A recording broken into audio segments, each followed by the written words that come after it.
human beings, most of us are in a constant state of stress because we're always responding to externally what's going on, and it causes us to release all of the toxic chemicals that set up a toxic environment, especially if my mind accepts all of that negativity.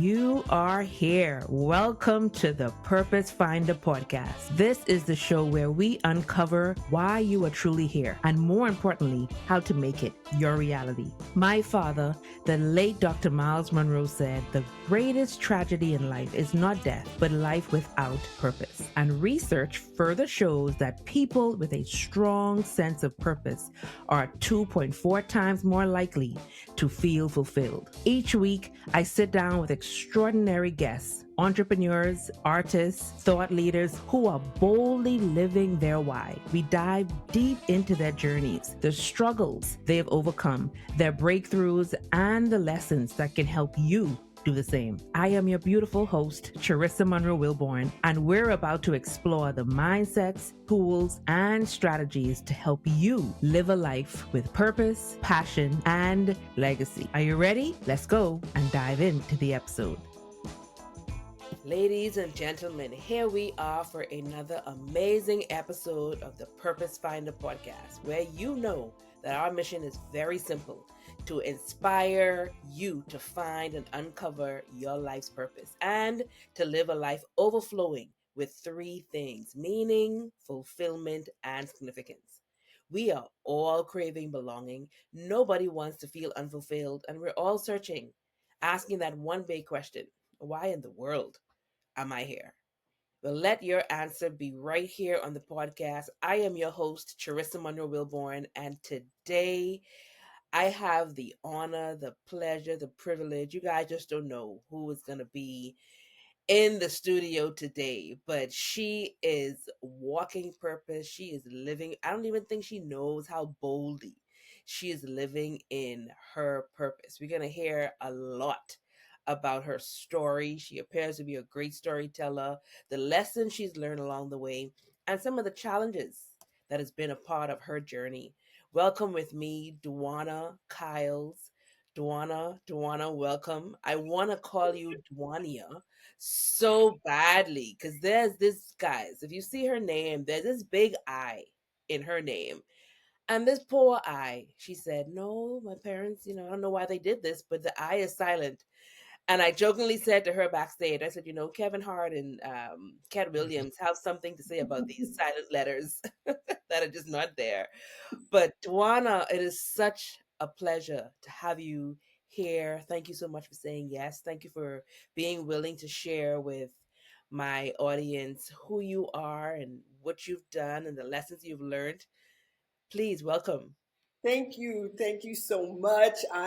I'm so honored to be here. I'm really excited about it. When I got the call of your invitation and who you were and all the things that you were doing in the world, I was like, yeah, I want to do it. I just need to make sure I have time to do it. And I'm so glad, that I've had this opportunity Absolutely. to do this. And I'm so excited. You and I were talking for a while backstage before we started, and I'm excited to experience what those who are listening is going to experience just from hearing your story and hearing your journey. So we're going to dive right in because time goes by really, really fast.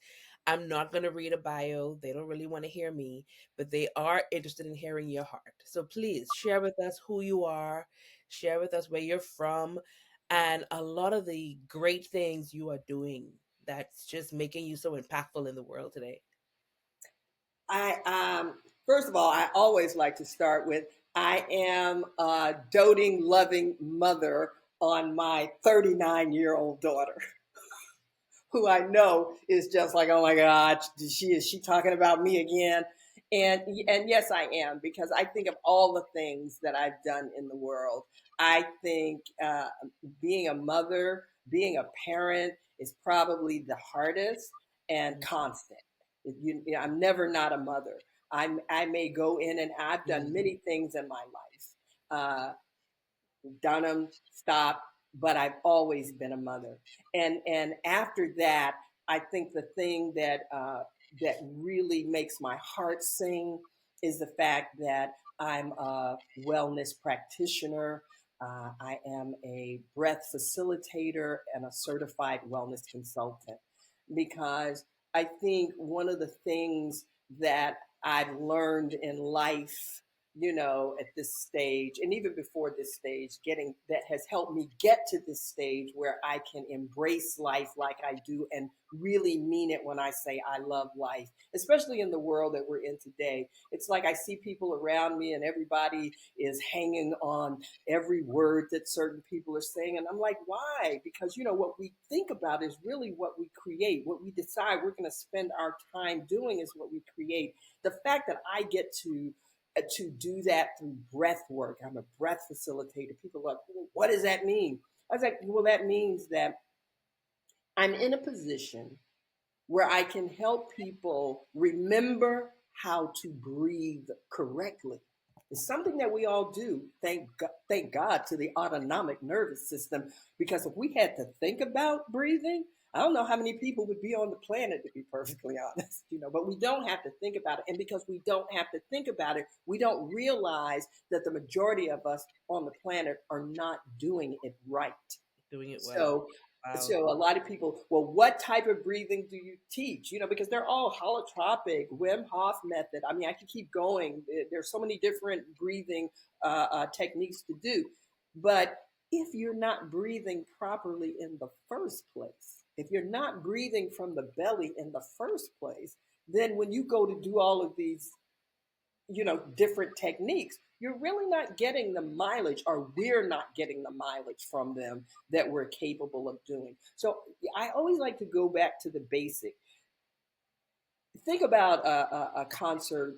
uh, I don't care, genius pianist, right? When they always start with the basic, Mhm. fundamental chords, and progress on up. So I like the fact that um, I found in my life, because what the front line of healing and health and wellness is, because I get the opportunity to share with people, when you're healthy, when we feel good, we make better choices, we're kinder to people when we feel bad. Think about that. When I'm not feeling well, it's like I try not to have people around me, because it's not going to be a lovely experience. You know what I mean? So the fact that I get to do that in the work that I'm doing now, and I want you to know, it was a progression getting there. I I didn't was gonna start ask there. you. I was gonna ask because breath work is not something that you see as a normal or natural field of work that people go into. So, what was it that actually said, or what was it that actually happened, or what experience in life did you have that you said, okay, now I want to get into this type of work called breath work so that I can help others? Well, my own illness. And I think, I think when we get sick, that is either a time where we're going to fret and fear, or to me, it is a gift, so that we can reconnect with ourselves on a different level. Because I grew up, in performing arts. So my body was my instrument. So I started yoga when I was in college, and that was back in the 70s. Yeah, I was back in the 70s, mid 70s. And so I knew about breathing as it related to yoga. I did yoga because I danced, performed, acting, all of that. So my body's my instrument. Um, but it wasn't until I got sick that I understood the difference between nutrition, which I was good at that as well, because my sister was one of the first vegetarians I ever knew in the early 70s. She's the first Black vegetarian I ever knew. So I had a consciousness. She made sure that the family had a consciousness about nutrition. So it was nutrition, nutrition, nutrition. But because of the field that I was in, I also added the yoga aspect, which had breathing in it, but I wasn't focused on that. It was more to just keep my body limber and all of that because I was dancing. I'd gotten a scholarship to dance theater Harlem at one point. That's how I moved to New York after I graduated from Howard University. And I got sick though, juicing, doing yoga. It's like, why am I getting sick? And I got so sick that I almost died. A fibroid almost just took me out. It reversed my cycle, 27, what was it, 21 days on, 7 days off. So it was like I literally was bleeding to death and could not walk. Um, and found an old school Chinese acupuncturist who really is responsible for bringing me into another level of consciousness as it relates to what wellness is and what that looks like. And so he administered to me. I have an acupuncturist to this day. Um, and but what I also learned was the importance of breathing and breath work and what that meant. And what ultimately took me from having 3 grams of blood and a procedure. I was a guinea pig for a new procedure that they were having because I didn't want major surgery because my body just doesn't respond to it that well. I didn't believe in it on that level. And so I just felt that there were other less evasive ways to deal with what was going on with me. Mm. And so I opted in on that. And so when you opt in, when you're living in a world and everybody does things the same kind of way, and you're trying to, well, let me just push the envelope because I had had I had a cyst removed and my body, my skin keloid and all those kind of things. So you know when something's not working for you. And then my daughter was a cesarean. When I had my daughter, that was a C-section. I got the staph infection in the hospital. And this was like 40 years ago. So it was not a good time to be getting things like that. And so just to develop a different consciousness about what health and wellness really means. And why do we really get sick? Is it just because of the food that we eat? Well, I was eating the right foods. I was living what I thought was a more wholesome life than what I considered most others were. But I had to deal with what had gone on in my life as a child Mm. and the traumas that I had experienced as a child that really was what Before put we me go there, in place. before we go to the childhood, because that's also a major part of your life and who you are. Um, Talking about the understanding and the perspective of wellness and the fact that it's not just this narrow one thing that has to do with your physical. You and I were having a conversation backstage and it was beautiful. Um, because you were sharing how this breath work that you do has also a lot to do or can have a major effect on your mental and psychological state. And when we think of wellness, we automatically go physical. Definitely, when we think of breathing, we automatically go physical. And I am in the work enough now to know better. And one of the things, so you and I have the same coach, Lisa Nichols, and you go to one of her retreats or events, period, you gonna cry. Okay? That's just how it's set up. Transformation, breakthrough work. Lisa Nichols gonna have you in there just bawling, even if you don't want to. Absolutely. But one of the things that she says is when she sees someone about to break or she see that first tear, the first thing Lisa's gonna do, which is exactly what I do when I'm facilitating events now, the first thing she says is breathe. She Think says breathe. think about it. What's the first thing we do when we come on the planet? Breathe. What's the last thing? I don't care who you are. I don't care how you go out. What's the last thing you're going to do when you leave the planet? Take your last breath. You're going to take the last breath. Okay? I get chill. I just got chill bumps because that's how I feel about breath. and the breath work, and the fact that we are not conscious, and and I understand why, because we have not been educated that way. We haven't been nurtured that way to understand the power of that breath. I talked about how once you're a mother, you're never a mother. But once you're, even if your child should pass before you do, you still are a mother. But think about the one thing constant in your life forever and always is the breath. It never leaves you. Never. You can hold it, but it still never leaves you. It has a memory. It has a whole life. It has so much in and of itself. But let's just get down to it. It is the main fuel source for cells, which is what we are made up of. We're made up of cells. And beginning to understand the importance of breathing properly and what it does, because it's resetting the autonomic nervous system. That's why she says breathe. The most heinous crimes have been committed because oxygen is not getting to the brain, and when it doesn't, the brain just goes haywire. It's because you know how many thoughts are running through the brain in every second. So if oxygen is not getting in there to relieve some of that, to just create some space in there, then that's how a person can do it and really not remember it. Almost can almost really not remember that we allowed ourselves. Oh, this is making me think, because I think you're just bringing light to it. But I really do think that we are more aware of breathing than we think we are as humans. Because I have a 2-year-old now. Uh-huh. So she's at that stage where the tantrums want to come, the frustrations want to come, the the fight wants to come. And the first thing that they teach us to teach them is, let's count to 10 and let's breathe. Mm, mm.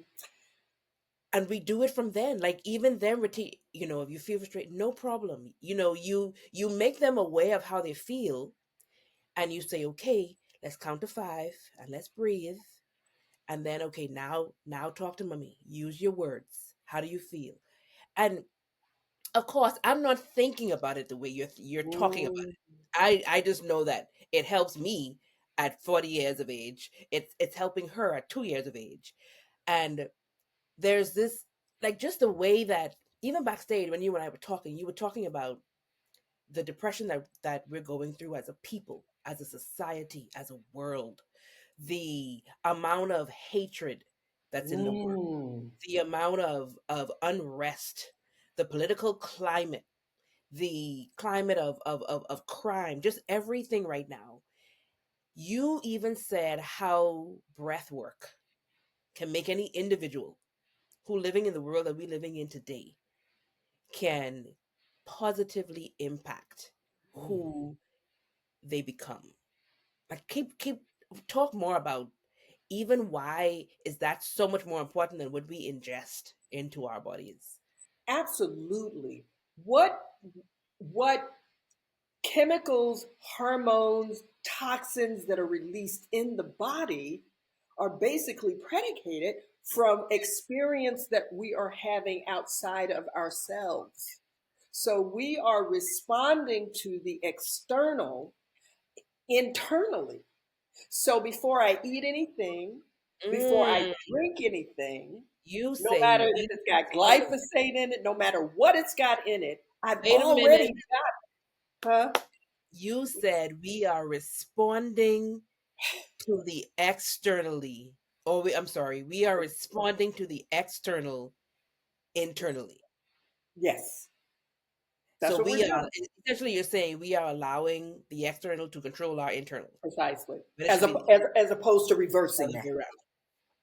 And because we're doing it that way, we are ingesting all of this, and breathing in and being involved with all of this toxicity that's causing us to release toxic chemicals that create a toxic environment that our cells and tissue live in and cannot. It would be like expecting fish in a fish bowl or aquarium to be able to survive when it's all murky and turns black and nobody's cleaning it out. Okay. So here we are, and I haven't even eaten anything yet. I'm releasing all of this cortisol, all of this adrenaline, because when it's not released, used properly for what it's supposed to be used for, which is fight or flight. Like if I'm running from somebody, if I'm afraid, we're in a constant state. Human beings, most of us are in a constant state of stress because we're always responding to externally what's going on. And it causes us to release all of the toxic chemicals that set up a toxic environment. So when I eat something on top of that, then it just creates a more toxic environment, especially if my mind accepts all of that negativity. Does that make sense? Mm-hmm. Right. So not only am I believing the environment the external, believing what's going on, and when that happens, it takes us out of the realm of creation and what we could create because we're Mm-hmm. simply responding. We become just Mm. responders. I'm just responding, and oh, woe is me, and this is what he's doing, and now this is happening, and all of this is happening, and we're And being controlled. That's a that is that's what a I'm control. That's a absolutely. control. But when we take that breath, you just take a breath. So definitely a lot of the mental illness, when we laugh, when we're happy, when we do random acts of kindness, those are the actions that release the healing chemicals. So you're only doing two things. You releasing either healthy hormones, chemicals, or you're releasing negative, toxic ones that can hurt us. The positive ones heal us. I remember because I'm that person. I'll read something, I'll be like, oh yeah, yeah, and then I'll think about it. And it might take a minute for it to, like I was saying earlier. I didn't just wake up one day and like, and I knew all this stuff. This has been experimenting with myself, having the opportunity to work at Harlem's Children's Zone in New York for 4 years and understanding the difference and that's not to say that we should not be mindful of nutrients and what we're putting in our bodies when we eat, because that is like number two on the scale, or number three, because it's about breath work, and it's about love, it's about joy, it's about kindness, it's about happiness, it's about laughter. And think about it, when you're laughing, oh, what's happening? You're getting a lot of oxygen in A the lot body. of breathing is happening. You're vibrating to a high frequency. When you smile, you're relaxing all the muscles. Think about waking up in the morning. And I know we all do.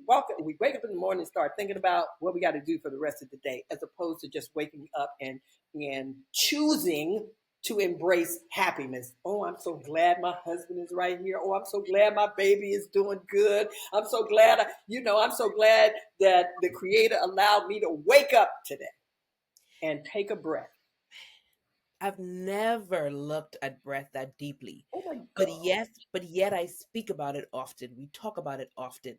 Do you know how many times or how many situations or circumstances we stop breathing?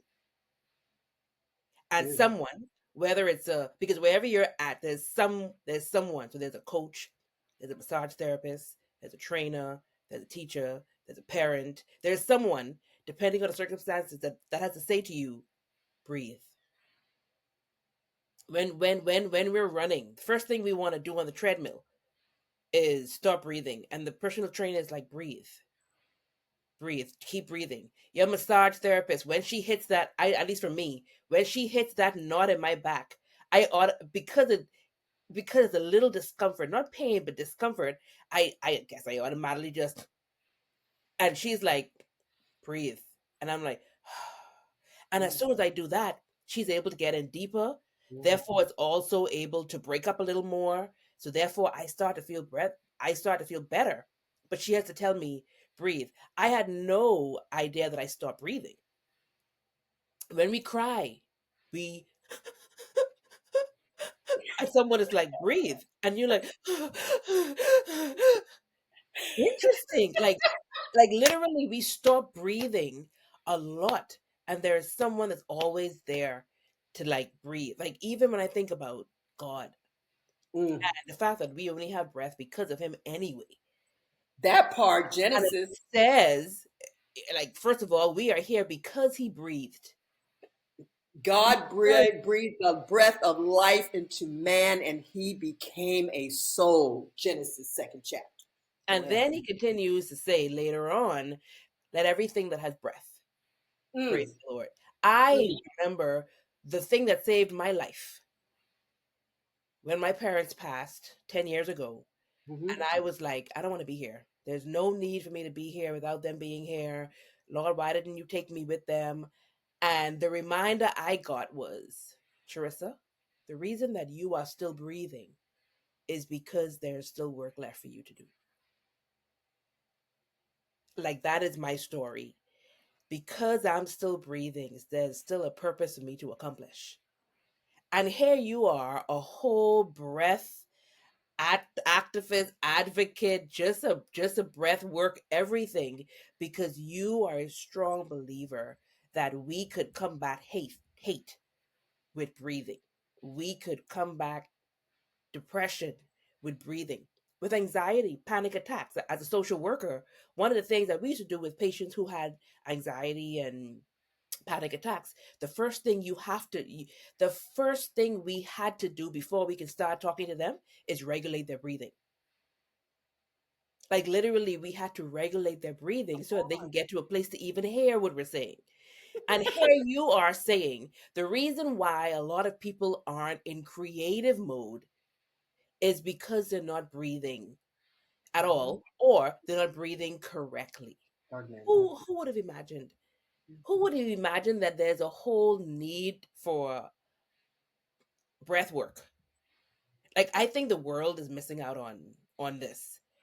And the fact that part of your life and your own personal experiences brought you to this moment of I have to be able to share this with the world. Like that's how beautiful purpose looks. Mm. Um and then you talk about the fact that this breath work at this stage in your life actually started all the way back from your childhood. So now I want us to touch on the childhood because now it's going to bring everything full circle. I know the story. They don't want to hear it from me, but I do want you to share now. Let's go back. Take us back to the back. Well, I want to say back to the future, but take us back to the past um, of where this all began. Hey, purpose seekers. If today's conversation has you thinking about your purpose, what it is, how to find it, and how to truly live it, then I have something special just for you. Introducing the Purpose Finder Formula. And you have free access to this 20-minute training designed to help you uncover your purpose and start living it with confidence. No fluff, no guesswork. It's clear, practical, step-by-step guide to finding meaning and gaining clarity and direction. Your purpose is calling. Are you ready? Head over to www.charissamunro.com/purpose finder formula. Enter your info and I'll send it straight to your inbox. Imagine waking up every day knowing your life has meaning, impact, and joy. That's what awaits you. So don't wait. Grab your free training today. Let's get back to the episode. Um, you know, I think most of our trauma in life begins in childhood. It was some experience. And I think the other thing that we may not really be connected to is the fact that the body and the mind does not really know what's real and what's not real. It took me a long time to understand that because I know my father used to say to me, your truth isn't necessarily somebody else's truth, but we grow up thinking that there's only one truth. For me, the only truth that there is God is love. I don't care what other word you want to get is love. So, at the root of everything. So I say at the root it's breath work and then love and then nutrition. That's the way I think about it. But most of our trauma starts in childhood, whether imagined or whether real. Mine was very, very real, and some of it, that stemmed from that probably was imaginary or what have you. But it really started when my parents decided that they wanted to be a part of the civil rights movement. I'm here in Memphis right now. They lived in Chicago, moved to Memphis with three children under the age of 5. My father was in seminary school in Chicago before we moved, and he'd heard of Dr. Martin King and the work that he and Abernathy were doing in Selma with the bus boycott with Rosa Parks and everything. And he wanted to be a part of that. And so he and my mother packed up. I mean, they were doing well, packed up from the west side of Chicago, moved to Memphis. My father came and auditioned. I say audition, they say something else, for a church, got that church. So he's starting a new church. And and he joined the NAACP. He was the director of the education committee.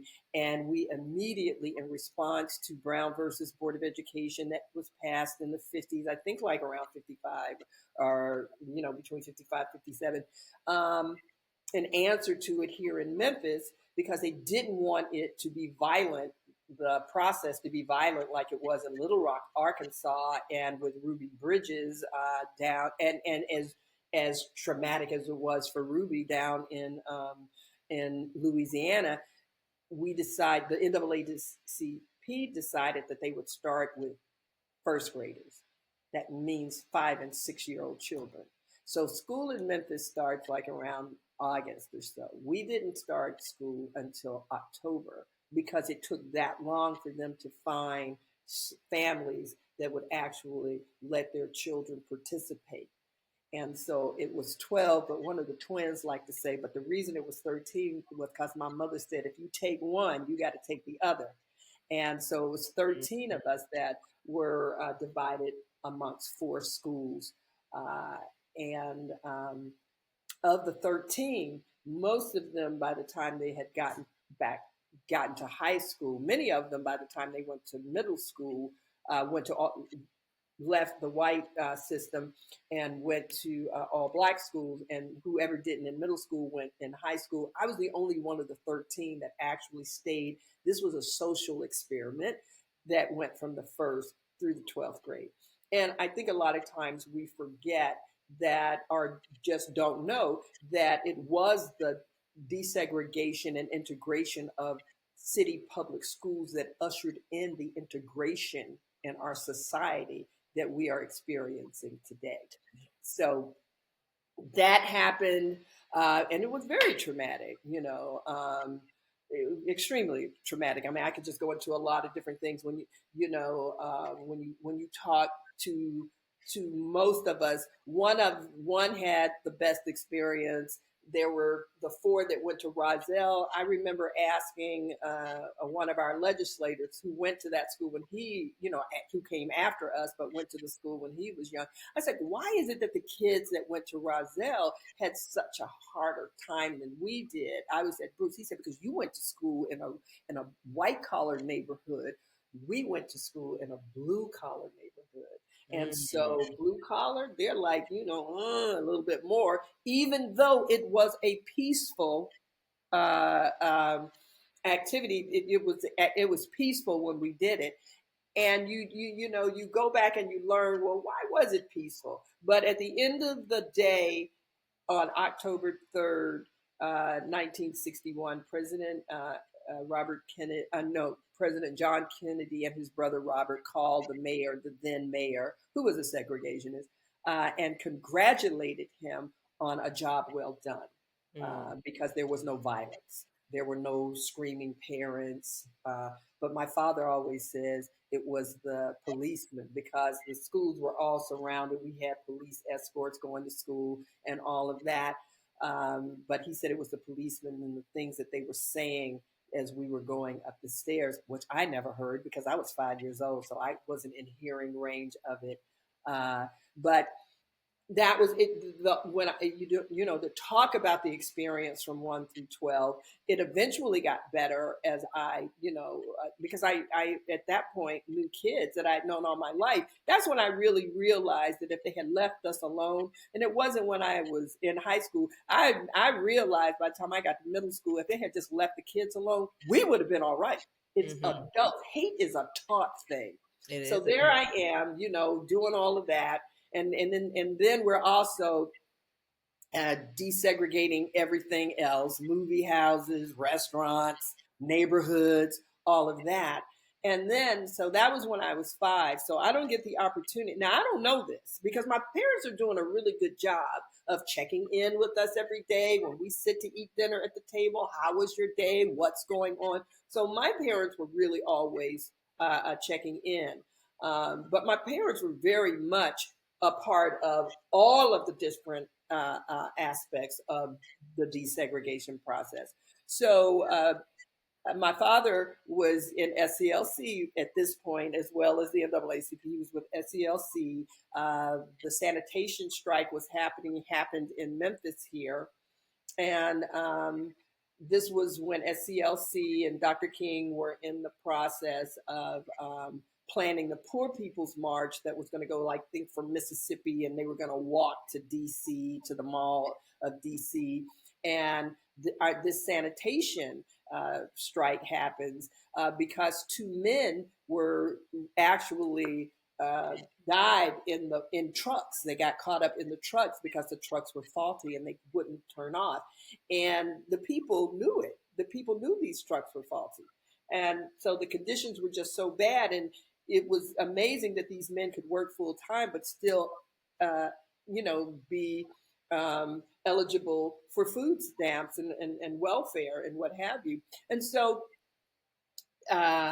while some of the SCLC staffers, participants, crew, I call them the crew, the SCLC crew, while they didn't want Dr. King to come to Memphis, you had Dr. Lawson, Reverend Jim Lawson, my father, and some other folk that were like, no, please, you should come, please come. And Dr. Lawson had a close relationship with Dr. King too. And so when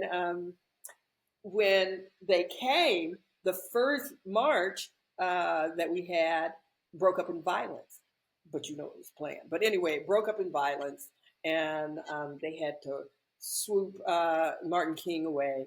And he was really upset and depressed about it and said, well, we got to go back because we got to do this. We got to make this happen.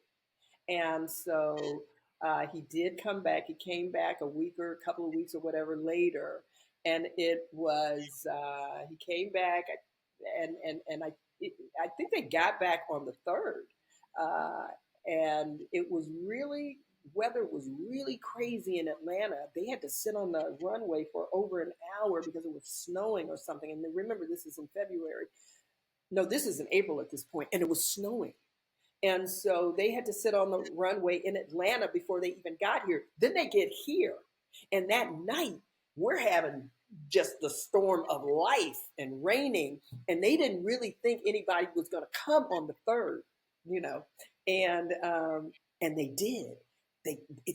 As a matter of fact, he wasn't even supposed to come. And now we hear all this talk about the mountaintop speech. Mm-hmm. He wasn't even going to come to that speech because they had such a long, hard day, and they didn't think anybody was going to show up because it was such a horrible storm going on here in Memphis. And they get there, so they were like, okay, we're going to go. We'll take Abernathy, and he can just speak on your behalf if there's some people there. They get there, they call him back and say, oh no, you got to come now. It's packed. And I was there. I was 12 years old, Charissa, and I was there. And it was, I've never, the only thing that I've experienced that was like that to me was when I went to, and I purposely did it, was when Obama first became president and there were 2 million people on the mall. I got that same kind of energetic, that same kind of feel. I tell you, I'm talking about it and I'm getting chill bumps right now. So I was there for the mountaintop speech. After the mountaintop speech was over, my mother took us up, the ones of us, because it was four of us at the time, me and my siblings. It was four of us at the time. Took us up on the dais, where everybody, where all of the SCLC crew and everybody was, and they were putting together plans for dinner that was to be served at our house on the 4th. But we were going to have another rally on the 4th. Okay. And,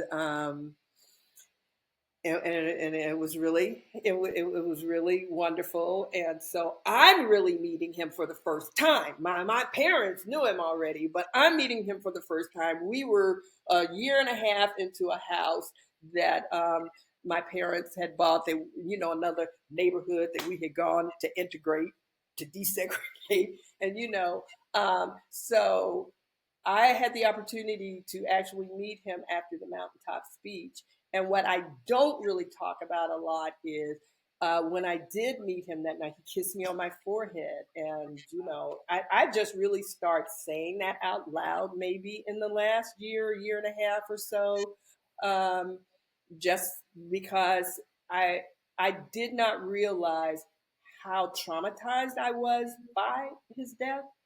Uh, and so You're that referring night to goes, Dr. Martin Luther King Jr. huh? You are referring to Dr. Martin Luther King Yes, Jr.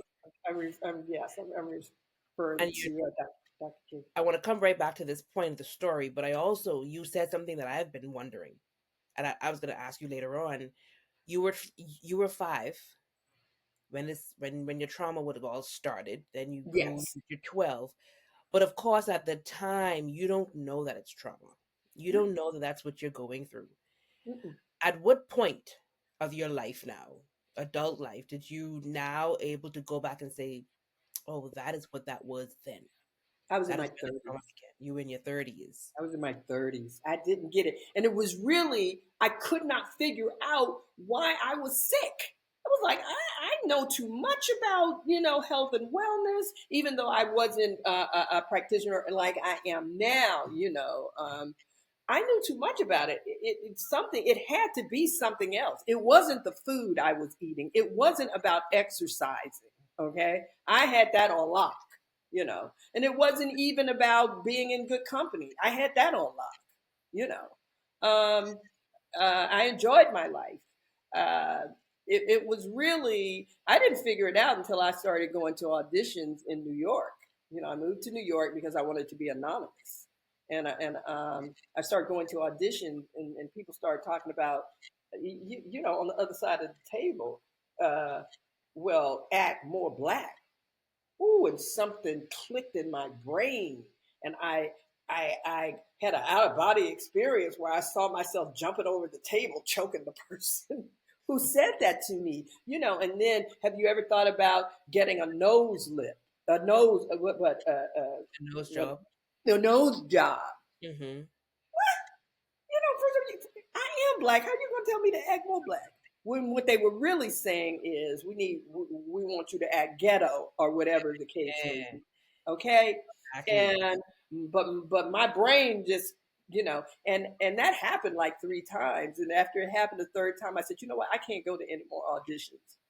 I can't do that because I'll get blacklisted in this business. So I moved into the music industry because I needed to do art just to help heal my soul, and I really knew that. Mm. So it didn't make any difference if it was writing or if it was acting or if it was writing songs, if it was singing a choir or whatever. And I had always grown up like that anyway. I grew up singing in, my dad's choir. My uncle played the organ. My aunt was the director. My brother played the piano. I had 1 or 2 songs that I was lead. My sister had songs, but my aunt that directed was, a killer singer. And my father sang. He never wanted to be known as the singing preacher. He wanted to be known as the preacher who could sing. but his background had been as a recording artist and performer. Right. So that I always knew that was just, and my mother was a dancer. So all that was always very much a part of me. And I feel today that everyone is really very artistic and creative, and that if we leaned into that more too, that would help with a lot of the emotional, mental challenges that we face. But So that was you 30. So yeah, take us back to 12 years old on that day when you got that kiss on the forehead from Dr. yes, Martin. You know yes, on the that. on the dais with all Yeah, of them, with the yes. Jesse Jacksons and the You. James Neville's and the Hosea Williams and the Andrew Youngs, and just and and the ministers and the group from you know those are such precious memories, and I don't have a whole lot of memories about everything. Uh, it was a lot, you know. But I do remember that, and my mother, and them figuring out what they were going to do, because were what they wanted was, usually these dinners would happen after a rally, but this one was going to happen before, and it was going to be smaller than it usually is, even with the number of people that were there to serve. So my mother was reaching out to the women of the church, and they were going to prepare the food down at the church, bigger kitchen and everything. And I think it was my mother, my grandmother, and maybe two other women from church. Those were going to be the only people there to serve, and they cooked a couple of things at the house. And the kids, we were there to set it all up, and we set the dining room up. We had extended chairs and tables in part of the living room, and this was one of the first times because because we didn't have an open wide enough space, that the children, our table was set up in the den. We were really upset about that, though. And my father had gone to so this is the next day. So they get it together. It's the next day. All of this is going on. So this is the fourth, the actual day that Martin King was assassinated. And my father went at 5 because he knew that they had a tendency to be late, and they didn't want to be late for the rally. So he went at 5, and so when he got there, he says, and he goes to the room because it's room 306 at the Lorraine Motel. And he gets there, and Martin King and Ralph Abernathy are sharing a room together. And so they're taking their time, getting ready and everything. And he comes in there and says, "Guys, come on, we got to go. Dinner is getting ready to be served." And so Martin King says, "Oh, no, Billy, I already talked to Gwen, and she said dinner's not going to be served until 6." And my father, there's a documentary called Witness from the Balcony of Room 306. And in it, he says that gave him an opportunity to spend the last hour of Martin's life with him. 3 preachers in a room talking preach Wow. talk. And so they sat there and they chit chatted about, and he says, people say, "Well, what is preacher talk?" He said, "Whatever preachers talk about." But he tied Martin King's tie that day. And time was moving on, and most of the other guys were down below, starting to assemble, getting ready. It's getting later, and he's like, "Guys, okay, we really got to go now." And he says they step out on the balcony. Reverend Abernathy was still in the room, and Dad and Martin King stepped out on the balcony, and I've seen pictures of it, and they're standing there talking to Jesse Jackson, Ben. It's not Ben Harper. I can't think of I think he was a saxophone player. Down below, his children are in a car that's kind of, because you know how you pull in. No, you don't know. You pull into a parking lot, and then the motel is right there. So they're in this car, and they can see Dr. King and the men from the car. Ben, whatever, I can't think of his last name right now. And Jesse Jackson was introducing him to Martin King, and Martin King was saying to Jesse, "You know, you should be wearing a suit," because he had on a dashiki. I want people to really understand that at this time, Jesse Jackson is like 27 years old, okay? Mhm. And he was running Operation Breadbasket up in Chicago, which was really the economic arm of SCLC. Because, see, a lot of people think that Dr. King came into a consciousness about the economics, later in the game. And I think what we don't understand sometimes is you can't build from that point. You got to build from another point. So you come in and build, and he had to come in and get the civil rights part of it. Do you understand what I'm saying? But while he was doing that, yeah, Jesse Jackson in Chicago at 26 and 27 years old, who was already doing Operation Breadbasket, which was very much about the economics. So that when in '68, when after he had come out against the Vietnam War, but also was getting ready for this Poor People's Campaign. What is that? Economics. So he was always very much economics, centered in his thinking. But anyway, there they are. They're talking. Dr. King is talking about the song that he wants Ben to play at the rally that night. Oh, and when he talks to Jesse about what he's got on, he's like, I think Jesse Jackson answers, well, I thought the only thing that was required was an appetite. So they're joking around doing that, and Daddy's like, come on guys, we gotta go. So there Martin King is looking over the balcony, having this conversation. Dad takes 5 steps away and a shot rings out. My father thought one of the cars downstairs did a backfire until he looked down. It didn't even occur to him to look over, that would have been to look over to his left. It didn't even occur to him. And he heard the shot. He looks down. When he looks down, he sees everybody pointing up. Looking up. Wow. And that makes him look to the side. Mm. And Martin had been shot, knocked back. And my father was the first one to him. And he says the first thing he noticed was how the bullet went in and it severed the tie. And that just, I mean, he had just tied that tie. And Surprised him. yeah, so, they get through all of that. I mean, I could go on and on about that. But there was only one other time that the phone rang and I heard my mother. And they're just, because of energy, when something is good. When your baby cries, when it's a real cry, and when it's just, I want what I want cry, or when it's really, she's in some real pain or whatever. You know the difference. My father called my mother after Martin King had been shot.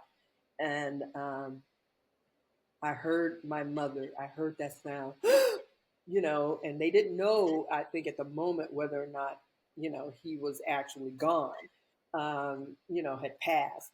And I just heard it. And in the way she said, oh no. And we knew There's that it was something not happened. good, and we knew something had happened. Did you And ever have the thought that maybe something had happened to your dad first? no, because and it's funny you should say that, because and we talked about Lisa earlier, but this is one of the reasons that you have coaches that help you to begin to shape, what has been pain. And but you just knew it was Martin King this time, because I had been privy to sitting around when some of the guys would come over and have conversations. So I knew, I had heard that was very depressed about what had happened.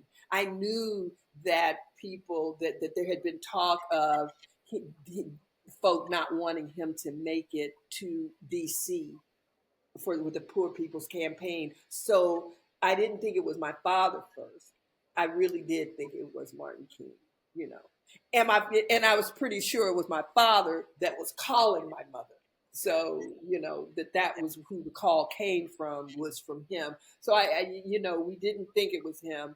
The only other time something I heard my mother in that space was when, and this was the first time my parents had ever voted Democrat, was for John Kennedy. And so when they had said he had been assassinated, so it was, so I don't know, because here again, here and this, what people don't realize, Teresa, is that in a 5 year period, John F. Kennedy, Medgar Evers, Malcolm X, Martin Luther King, and Robert Kennedy were all assassinated Mm. in a 5 year period. You're not just killing the man at that point, you are killing the spirit of a movement. Mm. And I'm clear that the people, I feel like many of the residents in Memphis never have really fully recovered from that assassination on our watch of Dr. King, even though he was not the most well loved amongst African Americans at the time because he had come out against the Vietnam War at the time. So I mean, there's just so many levels, and there's so much trauma, and there's so much damage that has been done. But what I don't talk about, what I just started talking about since my father's passing in 2020, in 2016, is the hardship of being in a movement. I happen to be in the civil rights movement, but it's really, when you're in a movement, that means that you're about change. And for some reason, we don't want to change when that's Mm. all that there is change. You are not the same person today that you were yesterday. You're not even the same person in 2 hours that you were 2 hours earlier. And we don't really recognize and understand that change. And change is the only thing that's really constant in life. But the trauma that's attached to it, and the fact that, you know, that's where the wellness piece can come back in. And that's why the breath work and meditation at this point is so important to balance that out.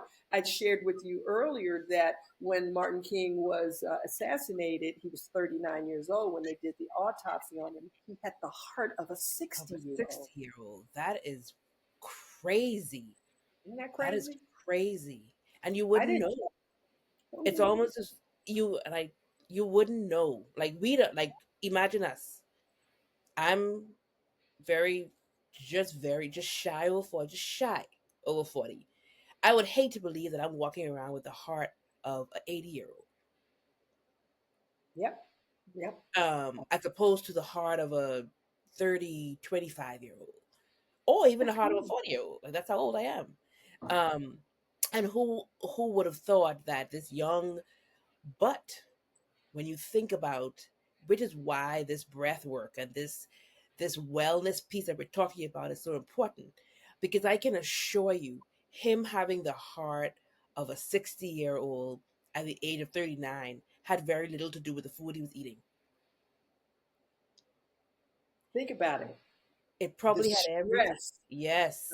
stress. Can you imagine being on Pettus Bridge with hundreds of people, and you know you're getting ready to walk over a bridge, and they're going to release dogs on you? They're going to release the hoses on you because Bull Connor was out of his mind. But that's getting ready to happen, and you're responsible basically for all of these people. Can you imagine being in another city and your wife who's just had y'all's first baby and the baby is a week or two old and your house gets bombed? Living under that kind of That kind of pressure, stress that and kind of stress, pressure. that is what is aging all of us more than anything else, than the food, than anything else. It is the stress that we are constantly under, the external, from externally what's going on in our environments. It So, really, really is.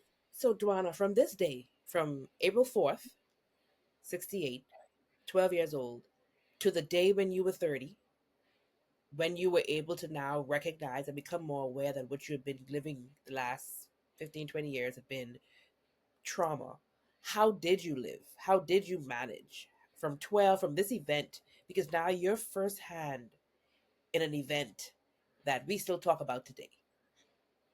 of a very like how did you survive? What was your survival Well, one of the strategy? last things that I really want to say before we move into that. So remember that, so that I can come back to it, because I think this is the part, and like I said, I wouldn't talk about it when my father was alive, because we have a tendency to think that when we share the vulnerability of who we are, that may come off as weak to people, as as opposed to understanding how powerful and empowering that is. My father, I was 12. My father probably had nightmares in the beginning almost every night. Um, After that, he would wake up, you know, crying and screaming in the night, and as a 12-year-old, to hear your father, who is your world and your protector and your everything. um, so I really want you to understand the depth of the trauma, and not only that, but that night of the 4th, after he had been assassinated, you know and the number of people who did come to the house, and Martin's brother, AD, came to the house. And it was one of the few times where my parents were like, go up into the attic, go wherever, because it's April, it's not hot yet. So go up, it was a pool table up. It's like, you know, let the grown people, Be grown? because, and I tell people, uh, it was the first time I'd ever seen grown men not just cry. I'm saying sobbing and weeping. And at one point, and AD was in my father's study. And so my father's study was on the second floor, and we were up in the attic. And, but I don't care where you were in the house, because I don't know where my brother was. He wasn't upstairs with us, but he was somewhere else in the house. I don't care where you were in the house. You could have been outside.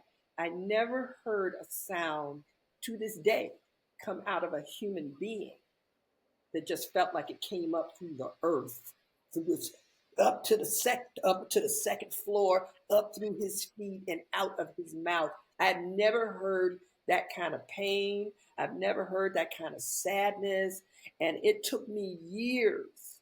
I can talk about it now and not cry, because I could never talk about it, and that was another reason I ended up going to to the community, to Lisa's community and MTM, because I knew at some point I was going to have to be able to talk about this. And you know how she is about, don't unpack a story that you can't, Exactly. that's not ready to be unpacked.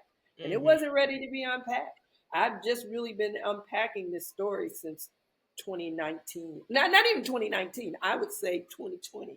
So I've only really began to unpack the story where I could talk about it and really, you know how you were just saying before, Yes, and, that we and not breathe because you can't get it out because the pain just kind so of, so deep. yeah.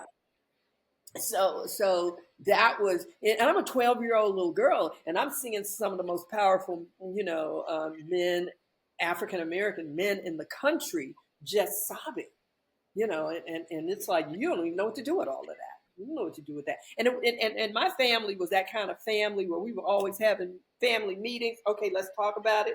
My parents never told us no without, you know, okay, let's talk about it. I want you to understand why I'm saying no. You can't go because I asked you earlier today to deal with your room and get some and do some other things for me. You always had an attitude and you didn't address your room. So no, you cannot.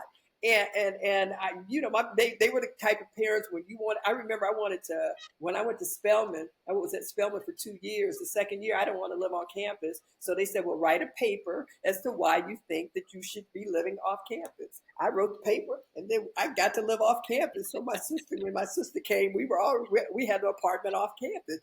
So they were that. My mother woke up the day after Martin King had been assassinated and said, we are never to talk about this again. She knew the pain that my father was in. And Wow. this was something that he would, and for 10 years, For 10 years, he says, I didn't know what to do with that experience. Mm. And then he started doing speaking engagements. And I had always said, without having a conversation with him about it, I had always said, I think my father does it. I think my father goes and talks about that experience because it's cathartic for him. And it was because somebody had interviewed him, and I came across. Oh, they sent me that he was being interviewed for a documentary that was never finished. And I asked the person, "Well, will you send?" I said, "Well," but they had footage on him. I said, "Well, can you?" He said, "I can't send you the footage, but I can send you the text part of it." And he did. And in the text, I read that he said it was cathartic for him. But he said it's not just cathartic for me, it helps other people with closure. Absolutely. Okay. So, and I mean, it wasn't just the big places that he went. You know, it wasn't just to South Africa or to wherever, because he went everywhere, because he was invited. But my father would get on a plane and go to a little town somewhere where it's still, he had to get in a car and drive 100 miles to get to the place because the nearest airport was 100 miles away. And he would also, especially probably in the latter part of his experience, he probably spent more time doing that than going to all the big, shiny places, big corporations or, big churches and what have you. He spent as much time, if not more, going because he just felt that we all should be able to have that closure. And he, and that helped him with that part of the story. But it's quite traumatic, especially growing up thinking that every time my parents would leave, I'd hear them talking in hushed tones about my father's next trip to Mississippi or Alabama or somewhere like that. And I would just freeze. And I felt like I couldn't breathe until he got back, until I could hear that click in the door. And I was like, okay, so yeah. And then you get to 30 and you start to work on healing the trauma. You notice it was trauma. And then Yeah. I'm assuming from 30 on, it may have taken Yeah, from 30 on, because I really got sick after I think I was like my late 30s when I really got sick. And that's when I really had to deal with it because it was like there was from what I knew about health and wellness, there was no reason for me to really be suffering from what I was suffering from, Absolutely. suffering like I was suffering. And so I had to, well, what else could it be? And it's that emotional that emotional part, that I wasn't a person that got depressed or anything like that, really. But here again, Teresa, that speaks to my parents. Even though they didn't have a book, that speaks to their ability to make me feel so safe. And that's why it was so traumatic to see my father so vulnerable, you know because they always made us feel so safe in a world that was changing and violent. I mean, I forgot to tell you, when I was 10, we had a cross burn in our yard. So the psychological damage of coming, and our house was on a corner with a little hill. It wasn't a big hill, with a little hill before you got to the house. So the psychological damage, and at 10, what's going on in the world much more than you did when you were 5. But to come home every day and see that in your yard, that's psychological traumatic damage that's being done as well. Yeah, I've totally forgotten about that for a few minutes. But it had to be something else. And then I had to realize and had to take ownership. Well, why did you really come to New York? You came to New York. I went to New York because I wanted anonymity. I wanted to be I know you anonymous. told me you didn't want to be a part of that whole civil rights nothing. You just wanted to be unknown. And then what happened? I'll tell you what really happened. 5, 7 years into being in New York, my father started appearing in all of these documentaries that were being released, especially during Black History Month. But all of the work that he continued to do started getting more visibility, and then people started asking me, especially in the month of February, I was watching this documentary last night, and they were talking about some man in Memphis, Tennessee, called Samuel Kyles or Billy Kyles or something. Do you? Is that your? Are you related?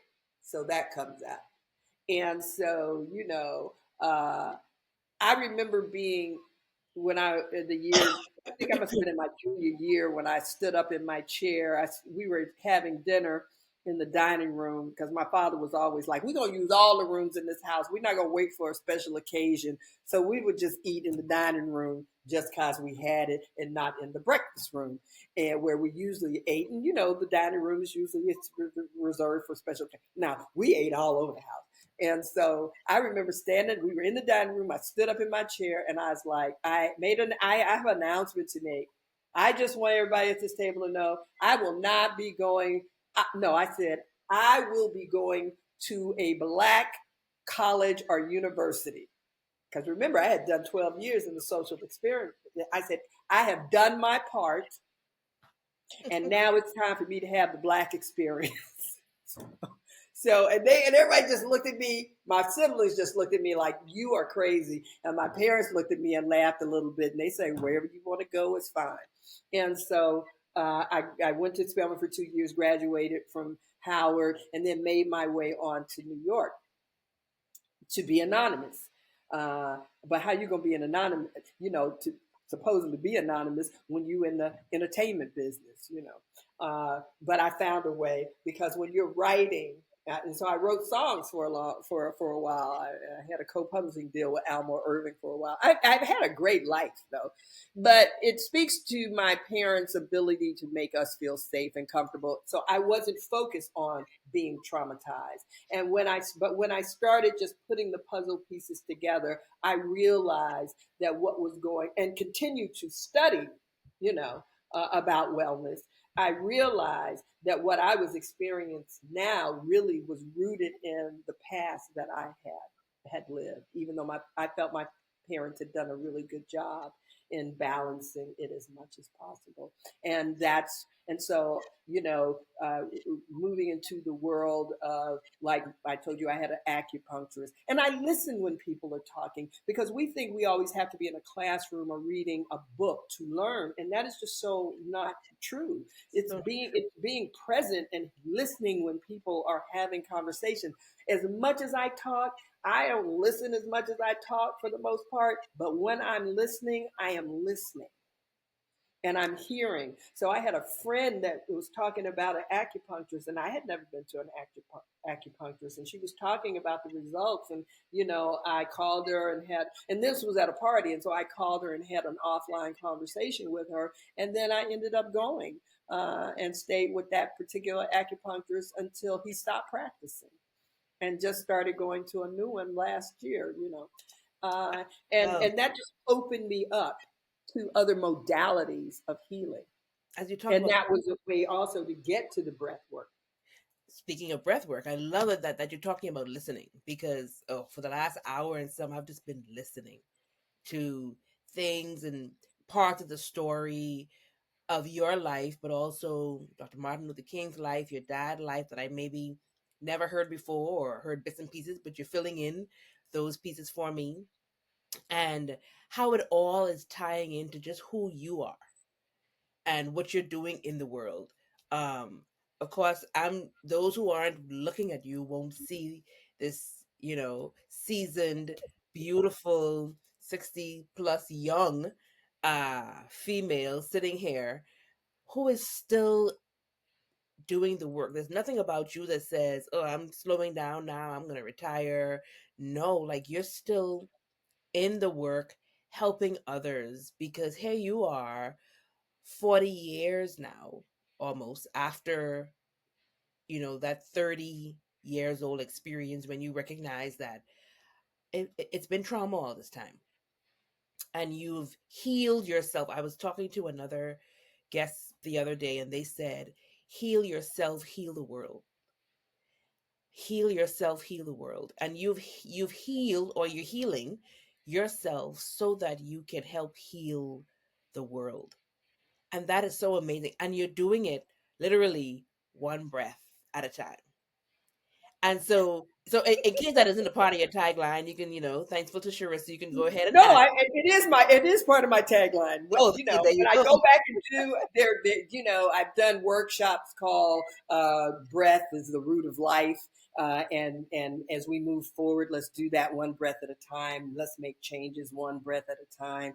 Yeah, one And breath I'm at a time. listening because I'm like, man, how can I incorporate this into? Because I do a lot of deep inner work for women through a retreat that I have.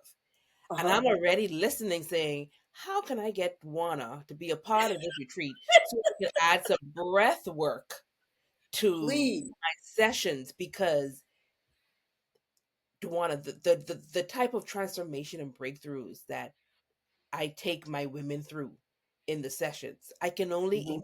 imagine if you're saying, if we're going back to the beginning of it all and saying, if we just get you breathing correctly, you can heal yourself so that you can truly leave here and continue healing the world. I'm Mhm. literally sitting here saying, I'm gonna get her on my side, on my operation, because this is so beautiful. And having gone through all of that traumatic experiences that you've gone through, having healed and started the healing process of yourself, you're in a position where all you're doing is teaching people to do what you do naturally better by breathing, just so that you can give them greater joy. They can live healthier lives. They can feel more fulfilled, and just have the compassion for themselves and others. And it's just a beautiful story. Our time is gone. I need more time. I thank you so much for your vulnerability, because I know that there are other people listening and who have listened who had no idea about certain parts of this story, your story, or even who you were, and that some of these things are available to them. Um, Please share with us how, or share with my audience how they can get in contact with you. How can they be a part of this breath work and meditation that that you do, and then tell us a little bit about the Memphis 13 Foundation as well. Well, breath work and meditation. I have an Instagram page, which I don't visit enough because I'm doing so much work with the nonprofit, but that's my name backwards, Kyles Dwania. So if you go to Instagram, With Kyles an I, Dwania. don't forget the I. Huh? Dewan with Yes, with the I. With the I. So KYLESDWANIA. And that's on Instagram. And even though I may not be posting a lot, I've posted so many different breathing exercises and talk about breath work, you know, when you go and look at, especially in 2021 and 2022 when we were in COVID, which was a respiratory illness. So I was really uh, doing a lot and talking about juicing. So nutrition is a part of that. But the work I'm doing with the foundation brings me joy. It brings me joy, Chelsea. And that is also on Instagram. We have an Instagram page, and that's Memphis 13 Foundation. That's on Instagram, and that's also on LinkedIn and if you do Instagram, you can pop over to Facebook as well, but it's always Memphis 13 Foundation. And our website is M 13, the number f.org. So that's all you have, m13f.org. That'll take you to our website, which can let you know of the different things that we are doing right now. And one of the things that we're the most proud of is we've developed a curriculum on the Memphis 13 that's now being taught throughout the district, and there are 94 elementary schools in Memphis, Tennessee, and all second and fifth grades in alignment with the Tennessee state law, where we're teaching the story of how to become, that helps children think about you don't have to be grown, an adult, to make a difference in your community or in the world. And so we're able to teach this Memphis 13 curriculum to all second and fifth graders. And we did a hard push on it this month. And we're so excited about that. But we do other community engagement initiatives like screening the films for curated audience. So it's a diverse audience where I get a chance to do the breathing exercise before we introduce the film, because after the film there's a Q&A, but after the Q&A we turn the audience on the mic on the audience so they can share their stories. And that is so powerful. And people leave, they just leave on a high because we've had an opportunity to come in a safe space. And the breathing is so important, even though they don't know it. That breath part of it is so important because it allows us as this community, and usually we have about 200 or 300 people that have been coming out because we work really hard for that, and to have that many people to want to share their stories, because everyone has a desegregation or integration story. And then we've got to stop thinking that desegregation or integration is just about black or white. Oh, it's so far it's further. about so many other things. We don't have enough time to even get into that. Not at all. That is not at all. So we will be having her back. Yes, everybody agrees. Dwania is going to come back on the pod and enlighten us even more. Oh, Dwania, thank you so much for sharing. Please make sure you connect and stay connected with her in all the ways mentioned. You will be enlightened, you will be educated, you will be informed and empowered and inspired by what it is that she is doing. Thank you so much, Dwania, for just encouraging, just for sharing your story, because it also allows someone to heal where they need to heal, and that can be in any way, shape, or form. And then it just allows someone to breathe. Sometimes, like right now, you just need to breathe. Just breathe. Let's start there. We can do it the correct way when we get further connected, but breathe. Absolutely. Thank you for that message, Dwania. Thank you for having me me very much. So give our audience one final piece of advice before we end on one of my favorite notes, which is all about food, by the way. My favorite thing to end with is lead with your heart and choose to be kind on purpose. Lead with your heart and choose to be kind on purpose. Well, there you have it. Guys, make sure you grab all the things you need to grab today to apply to your life to make your life so much better, so much more fulfilled, and so much more significance. Dwania, please share with us. I love food. As we talk about wellness, I love nutrition. I love nutrients. Sometimes they ain't always the healthiest, but nonetheless, it's one of the things that bring me great joy in life. What is your favorite dish or favorite thing to eat? Favorite restaurant? Well, my favorite thing to eat is watermelon.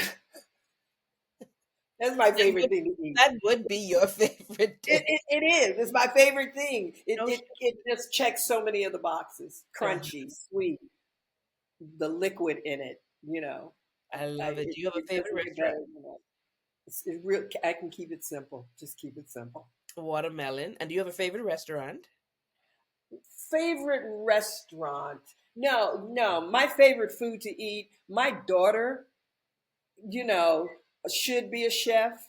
She did study. She's got a great Instagram. My daughter, hands down, the food she cooks is better than any food that I've had in any restaurant, because that's how fierce she is. Really. I think home cooked food is some of the best food. Oh my God. Gotta agree. Have to agree. Well, thank you so very much for joining us here today. For those who are listening, again, make sure you grab all that you need. And until you catch us on the next episode of the Purpose Finder podcast, I'm your host, Charissa Monroe-Wilborn. See you next time. Bye. And ladies and gentlemen, that is a wrap on this episode of the Purpose Finder podcast. I hope today's conversation lit a fire within you, because purpose isn't just something you chase. It is something you live every single day. If this episode resonated with you, don't keep it to yourself. Leave a review on your favorite podcast platform. Your feedback helps us reach more people on their journey to purpose. Let's continue the journey together. Join the Purpose Finder community on Facebook for exclusive insights, tools, and a tribe of purpose-driven people just like you. And remember, the two most important days in your life are the day you are born and the day you find out why. Your purpose isn't far off. It's already within you. It's time for you to uncover it and live it boldly. Until next time, stay inspired, stay intentional, and keep walking in your purpose.